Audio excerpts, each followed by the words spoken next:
Oh, well, the ATF, the U.S. Attorney's Office, is bringing charges against the guy. Yeah, and this was kind of Schrodinger's gun, I guess is how I'm thinking about it, because it was both a Yeah, pistol and a rifle at the same time. Could you explain what was correct. going on? And you don't know what it is until they take it to the range. Sure. So,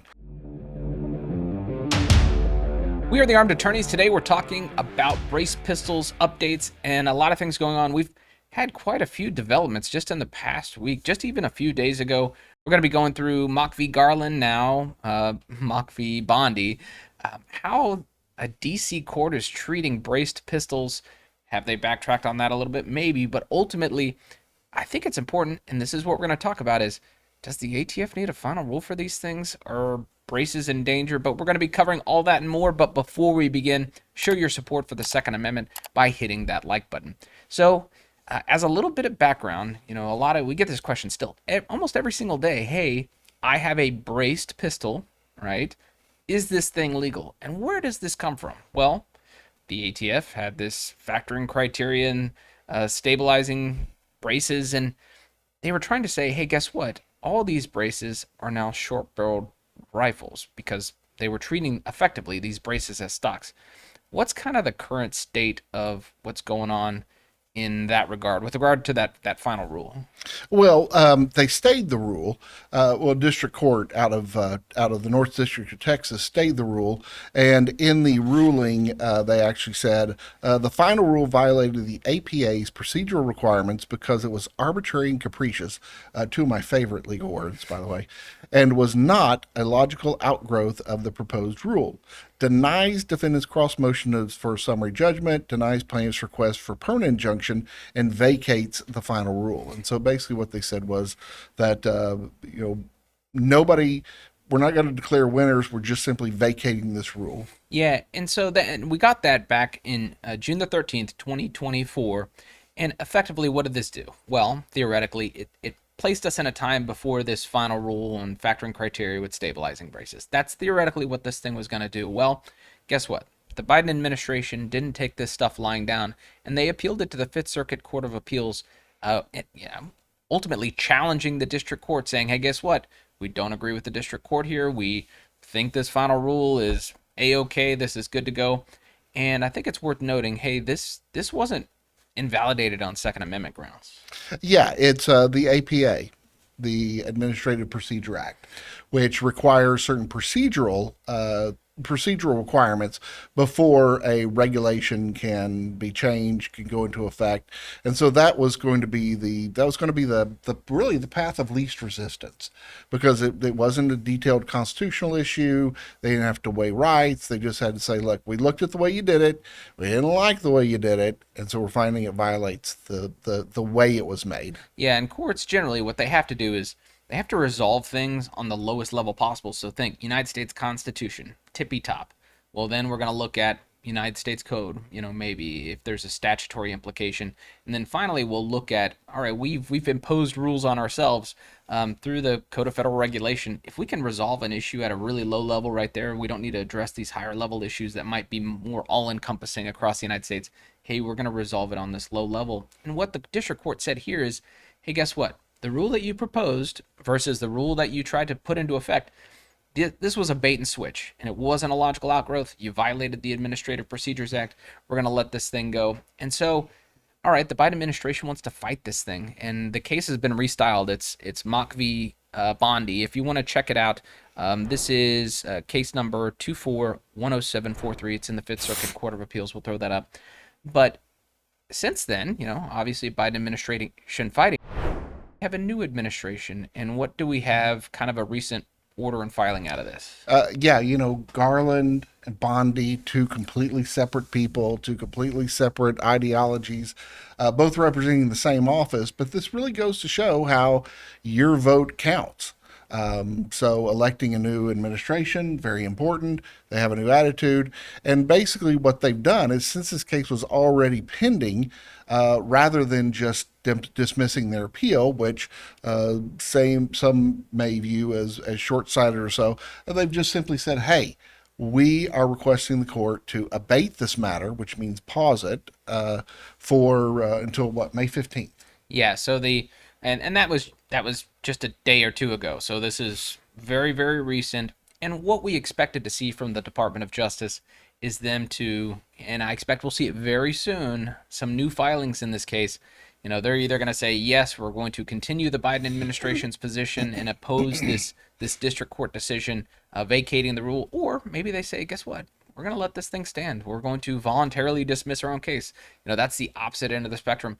Obviously, there's some things in between those two things. But, what we were worried about with a second Biden administration, theoretically, was, all right, they continue to fight this thing, but ultimately, if they lost in the Fifth Circuit Court of Appeals, again, this was invalidated because of a bait and switch. Well, if they just would have taken this final rule, proposed it, and then implemented it, well, that bait and switch goes away. Now maybe we have a Second Amendment challenge that the court needs to look at.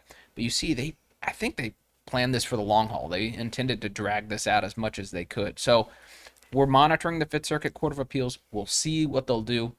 But, all right, even though we have this vacated final rule, we still see some enforcement action. Yeah, and by the way, was it a bait and switch or a pig and a poke? Sure. Choose your own colloquialism.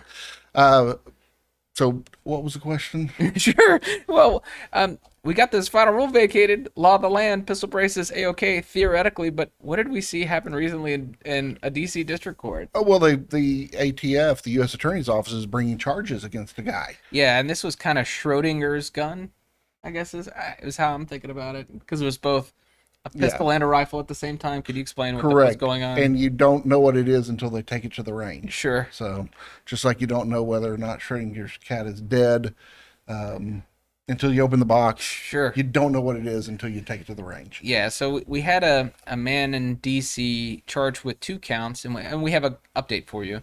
The first count was, hey, he was charged with a unregistered short-barreled rifle. All right, this was a braced pistol, so all right, that's concerning.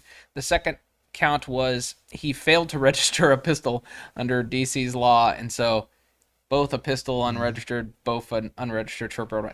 We just didn't know what was going to happen. Ton of outpouring of support from gun groups, Gun Owners of America, National Association, Gun Rights, NRA, a lot of different firearms policy coalition. Everybody kind of piled on the Justice Department. I don't know. I was following the people adding the Justice Department on Twitter. They're pretty outroar. It seems that though they have dismissed that first count, so they are of the position that this thing was not an unregistered short-barreled rifle at the time. The second count still active for whatever reason, but all right, we see enforcement still going on. We still see kind of cracks. Well, yeah, because I mean, having an unlicensed short barrel rifle still is a violation of the law. Yep.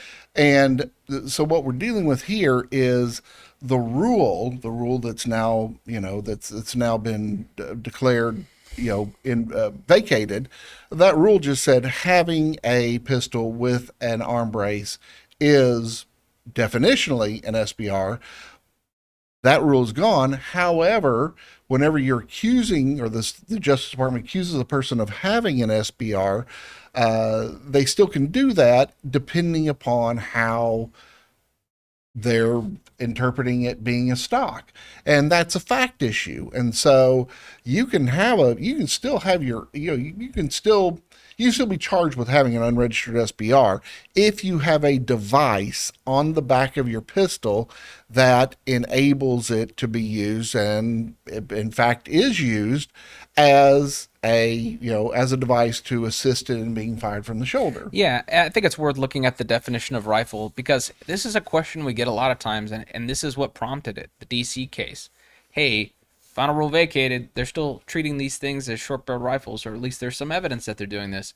Hey, do we even need a rule change for the ATF to say, aha, that pistol brace is a stock for purposes of, the NFA or whatever? And so I think it comes down to the definition of what a rifle is, and we get this out of 18 U.S.C. 921 definition. A term rifle means a weapon designed or redesigned, made or remade, and intended to be fired from the shoulder, and is designed or redesigned and made or remade to use the energy of an explosive to fire a single projectile through a rifled bore for each single pull of the trigger. And so honing in on that designed or redesigned, made or remade, and intended to be fired from the shoulder, that's what Edwin is talking about when he says this is a fact issue. Right. And so basically what I'm trying to communicate across is that If this rule had been in place, all of you folks that have out there, these AR pistols with your arm brace on them, and it's sitting in your gun case, if the rule is still in effect, the ATF could come by and go, oh, look, there's a gun in your gun case. We're going to charge you with a crime. So without the rule, they can't do that. Just prosecute you basically based upon the existence of that gun. But instead, if in fact they caught you using it, and if in fact they caught you using it as a shoulder stock, then they can say, aha, it's not just the fact that you have this gun and it exists, but it's also the fact in the way that you have used it. And so they would have to have evidence of that. Yeah, and I think, all right, and just so people don't freak out, is this saying, hey, braces are illegal? The answer is no. But that firing it from the shoulder is a factor. We can see this coming up in a court case saying, hey, this is a factor that tends to show this is designed to be fired from the shoulder. So it's not a dead ringer for this thing. It's not saying that the item is criminalized itself. But when the government is trying to demonstrate, hey, look, this thing is designed to be fired from the shoulder. It's a rifle. How a person uses it, that might be something that they look at. And we don't need a rule, this ATF Final Rule on factoring criteria. They don't necessarily need that rule to bring that evidence into court. Correct, because it goes back to the way that we used to try to explain it to people in the olden days, that if you have this arm brace, have you done anything to the arm brace? Like, have you wrapped it in duct tape, or Sure. have you taped Modified the slides together? Have you put a foam pad on the back of it? Something that technically you could say, hey, that's just an arm brace, but you have modified it or used it in some way, which demonstrates your intent to use the arm brace as a shoulder stock instead of using it for its intended purposes. Yeah, and again, it's not a black or white, hey, arm braces are A-okay, use them however you want, or the opposite of that, where, hey, arm braces are, you can't shoulder these things. Not saying that. Just want to be absolutely clear. But this is one of those factors when we're looking at the government, when they're analyzing this thing. Hey, is this thing going to be a rifle for our purposes? Is it, under the length requirements? All the little pieces of evidence that tend to show, hey, look, this thing is actually a stock, therefore it's a rifle. That stuff, we imagine that stuff still comes into court absent a final rule. So you got to be careful. Yeah, and it's going to be interesting to see, if the Taranto case goes to trial, what sort of evidence they try to bring in, what sort of factors they're going to look at. Well, now that the first count is dismissed, is he going to want to show it's a rifle? Because now they're saying it's an unregistered pistol now. I mean, is he going to try to, and I think that's what the government was trying to do, is like, hey, we're not going to let this guy weasel out of it. But now that it's been dismissed, is he going to say, this brace was this is actually a short barrel rifle? Yeah. We'll see. But, again, not saying, braces, legal. Shouldering, maybe, yes, we think probably, but just know that, hey, this stuff might be a factor that comes up in court, and you got to be careful. But we hope you enjoyed this discussion. If you did, consider subscribing, hitting that like button, and help us fight the anti-2A algorithm by sharing this video. And always question and comment in the section down below. And until next time, we're the Armed Attorneys.